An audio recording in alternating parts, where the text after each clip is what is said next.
Hi, Maria here from My Art Pixie, and can you believe it? We are finished.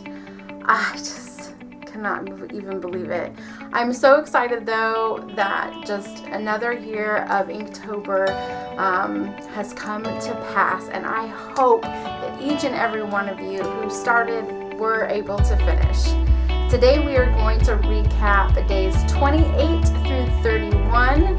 And I'm just going to talk to you a little bit about what I learned about myself as an artist during this 31 days. Let's go to my desk.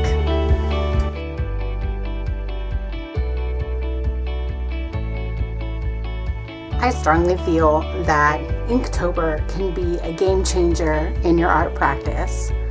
You put yourself out there and you try a challenge that can strengthen the skill set that you currently have and make it even better. We all have areas in which we can grow within our art practice. And why not try an art challenge like Inktober so that we can get better at our skills? Nobody has arrived. We all need to practice. We all need to hone in on those things that we want to better improve our art skills.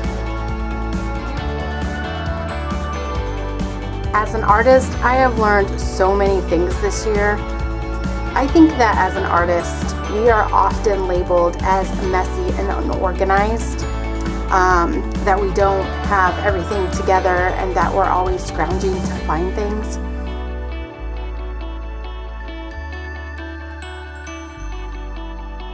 Over the years, I've learned how to be organized, plan, and execute that plan through Inktober. And it has made me a stronger artist because of it. This year I created a plan and I worked ahead by preparing all of my materials ahead of time. I also always knew where my materials were on my desk. Last year I went different places and I traveled with my Inktober.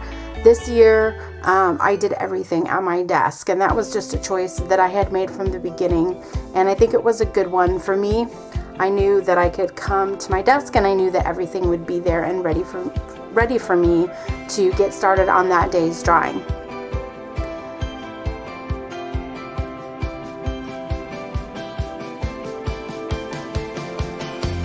During the challenge, I got super sick. I got a cold, and I even missed a couple days of work because of it. I wasn't feeling the greatest. However, I still did my Inktober challenge. Why? Well, probably because I'm very determined to finish, and I know at the end I'm going to create a coloring book with it. So I didn't want to miss a day. I didn't want to have any gaps within that 31 days of drawing. It was important to me, so important that even while I was sick, I still knocked out those drawings. There were 2 days that I doubled up on drawings, and the reason I did that was, one, because I wasn't feeling well, and two, because I had some weekend obligations, and so I wanted to get the drawing done before Saturday, so I just did a couple on Friday and then I posted it on Saturday. I've mentioned this before, that Inktober is a drawing challenge that you draw for 31 days, but to be flexible with yourself and to understand that sometimes you've got to do a couple of drawings in one day in order to complete the challenge, and that's okay. Or if you skip a day to, double up and make up for that time, or whatever it takes. But I think because I planned ahead and I knew what I was doing, it really helped me, even though I didn't know that I was going to get sick. I didn't know that I was going to run into that bump in the road, right? So because I had already planned and prepared, it really helped me to just keep going. I had all the tools and everything that I needed, even my micron pens and my compass and my ruler and everything. I just had everything that I wanted to do.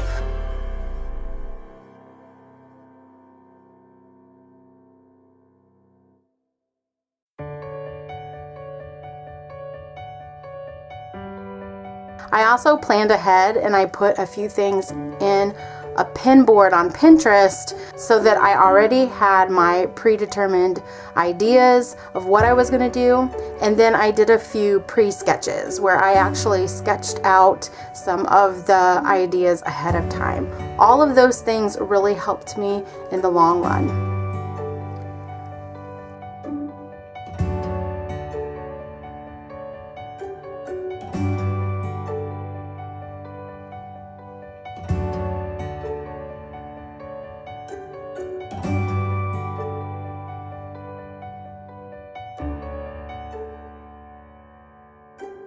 I learned a lot as an artist about Zen Doodle, about Zen Tangle, and about just doodling in general, and figuring out new patterns that I could try. This was an opportunity for me to try those new patterns.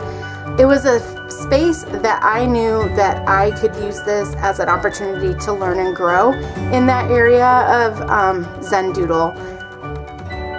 And that's why I always pick a theme that I want to learn more about. And so as an artist, I grew in understanding those patterns and how they worked and how I could get them on my paper and create some really cool effects.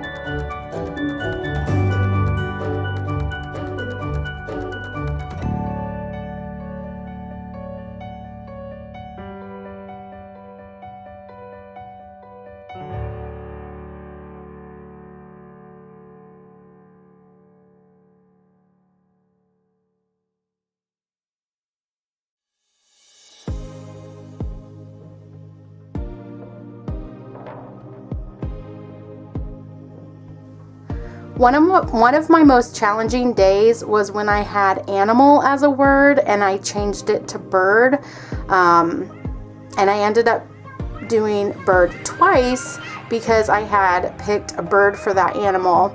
I was going to do a dog. I thought about maybe doing an elephant. That was the one day that I really didn't have anything as planned as the other days, and so that actually ended up being my hardest day.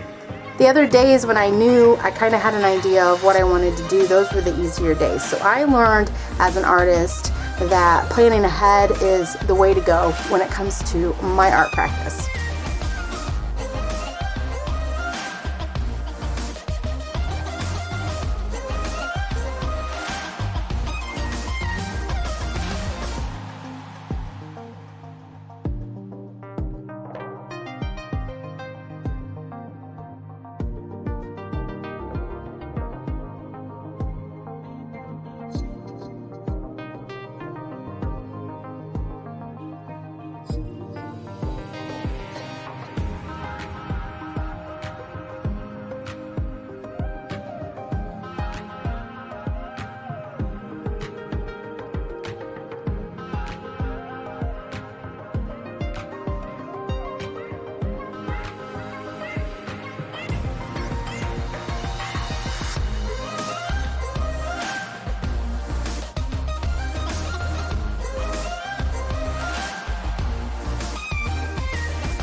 What did you learn from this challenge if you were able to complete it? What did you learn about yourself and your habits?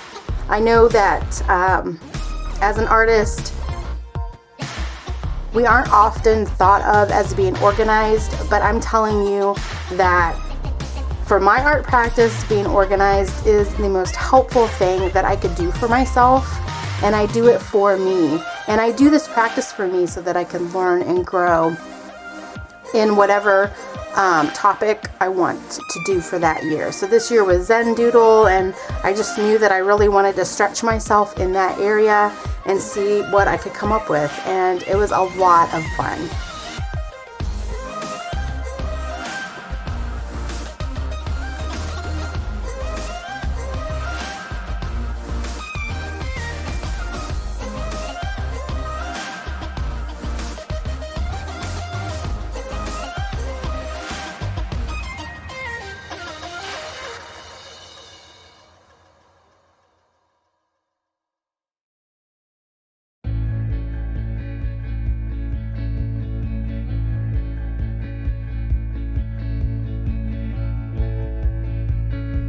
This year I also did something new to kind of stretch myself in the, I guess, the social world. So every day I posted a reel about that day's word, and then I also created a post about that day's word. It was kind of an experiment because everybody's been saying that reels are the way to go if that's what you want to do and grow on Instagram, but I actually had more people liking and commenting on my posts than I did on my reels. So I'm not really sure if that's accurate. At least that's not how it worked for me. I had more people engaged with the posts than I did with the reels. So found that kind of interesting, just throwing it out there. But that's what I did for the first time this year.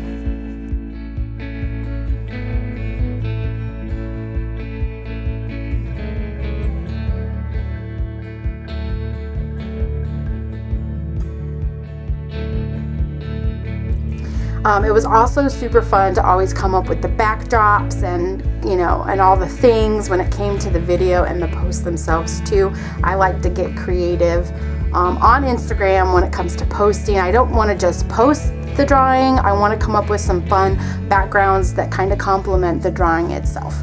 So that was a new challenge that I added this year for Inktober.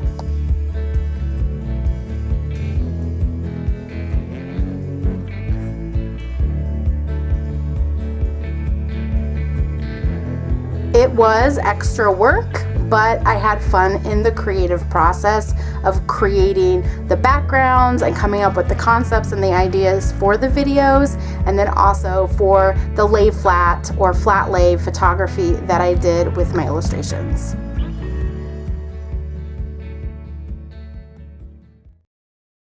Thank you so much for watching this entire process of Inktober 2022.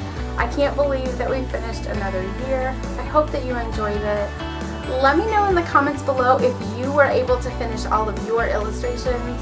I sure hope so, and I just am so excited to get onto Instagram and see everybody's art.